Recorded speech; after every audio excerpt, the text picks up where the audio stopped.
रूस और यूक्रेन के बीच जारी हुआ युद्ध अभी भी चल रहा है। फरवरी 2022 में रूस ने यूक्रेन पर आक्रमण किया और देश के बहुत बड़े हिस्से पर कब्जा करना शुरू कर दिया।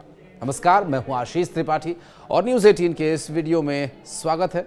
दरअसल द्वितीय विश्व युद्ध के बाद यूरोप में सबसे बड़ा संघर्ष इसे अब तक का माना जा रहा है और इस युद्ध में हजारों की संख्या में लोगों की मौत भी हुई, जिसमें कई शरणार्थी भी शामिल हैं। दरअसल इस पूरे युद्ध को लेकर जो परिस्थितियां वर्तमान में बन रही हैं, उन परिस्थितियों को अगर गौर से देखा जाए तो ये यूरोप का अब तक का सबसे बड़ा संघर्ष भी माना जा रहा है।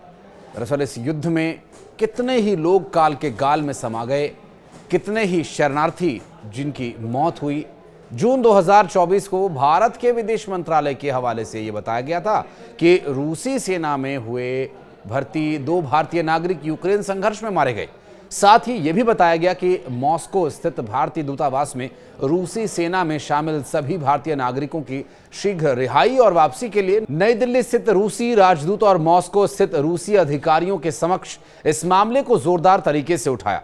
वहीं भारत ने रूसी सेना द्वारा अपने नागरिकों की ओर और ज्यादा भर्ती रोकने की मांग की थी। तो वहीं भारत ने रूसी सेना द्वारा अपने नागरिकों की ओर और ज्यादा भर्ती रोकने की मांग की थी। रूस ने यूक्रेन के क्रीमिया पर कब्जा कर लिया और उसे अपने में मिला लिया।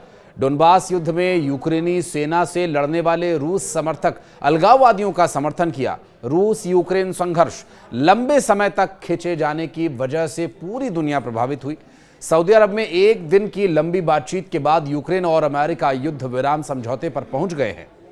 जब यह घोषणा हुई तो सभी की निगाहें इस तरफ लग गईं कि अब इस पर रूस की क्या प्रतिक्रिया होगी। अमेरिकी विदेश मंत्री मार्को रूबियो ने भी यह कहा कि गेंद अब रूस के पाले में है। रूसी राष्ट्रपति व्लादिमीर पुतिन ने आखिर इस मुद्दे पर अपनी चुप्पी तोड़ी। उन्होंने यूक्रेन में युद्ध को अस्थायी रूप से रोकने के विचार पर अपनी सहमति जताई, लेकिन उन्होंने कुछ सवाल भी उठाए जिन पर वो अमेरिका के साथ चर्चा करना चाहते हैं। उन्होंने इस बात पर जोर दिया कि किसी भी युद्ध विराम से लंबे समय तक हासिल होने वाली शांति स्थापित होनी चाहिए।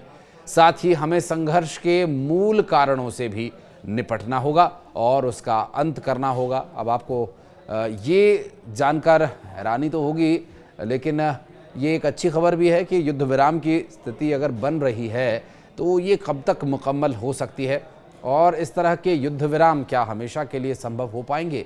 विश्व शांति की ओर जिस तरफ प्रधानमंत्री नरेंद्र मोदी बात करते हैं, चाइना जैसे पड़ोसी देश से भी संबंध सुधारने का वो जिक्र करते हैं, तो क्या रूस यूक्रेन के बीच की ये दूरियां खत्म हो पाएंगी, ये भी देखने का विषय होगा। इस बारे में कुछ अगर आप कहना चाहते हैं तो ज़रूर आप हमारे कमेंट सेक्शन में आकर अपनी राय रख सकते हैं।